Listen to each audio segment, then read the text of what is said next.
Hi all, ఈరోజు topic వచ్చేసి straight లైన్లో కొన్ని ఫార్ములాస్ చూద్దాం అండ్ నెక్స్ట్ వీడియోస్లో దీని మీద ప్రాబ్లమ్స్ చూద్దాం. ఫస్ట్ ఫార్ములా వచ్చేసి the point of the intersection of the line a1x plus b1y plus c equals to 0 and a2x plus b2y plus c is equals 0 is a point of intersection. So క్వశ్చన్లో point of intersections and 2 points ఇస్తే దానికి equation అంటే point of intersection find చేయమని చెప్పేసి 2 equations ఇస్తే మనం ఈ ఫార్ములాలో substitute చేయాలి. ఫార్ములా ఏంటి? b1c2 minus b2c1 by a1b2 minus a2b1. అంటే డినామినేటర్ సేమ్ ఉంటుంది, న్యూమరేటర్లో ఒకసారి bc వస్తుంది, తర్వాత ca వస్తుంది. So b1c2 b2c1, so c1a2 c2a1 అంతే, మైనస్ ఉంటుంది. ఓకే, ఇది పాయింట్ ఆఫ్ ఇంటర్సెక్షన్కి. ఇంకోటి ఏంటి? The ratio in which the straight line ax plus by plus c equals 0 divided the line segment joining the point a x1 comma y1 b x2 comma y2 is. The ratio of the straight line is straight line divide the line segment joining the points.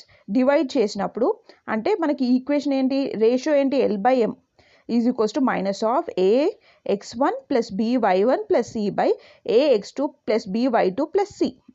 First equation, second equation అన్నట్టు.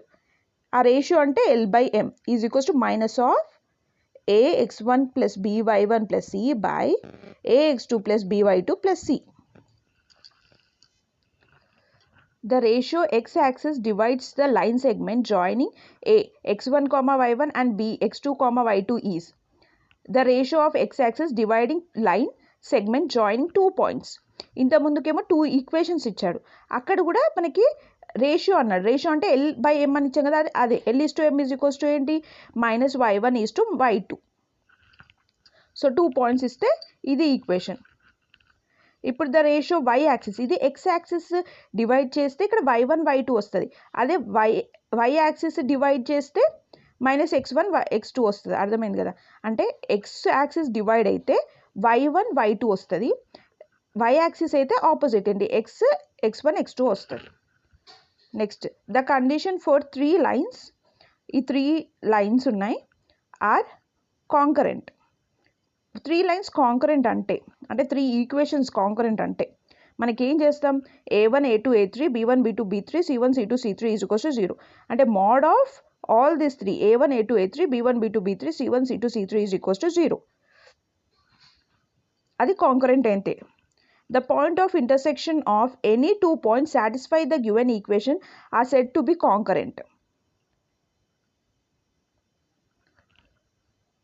So, ఆ 2 points satisfy చేస్తే అది concurrent అవ్వడానికి మనకి equation ఏంటి?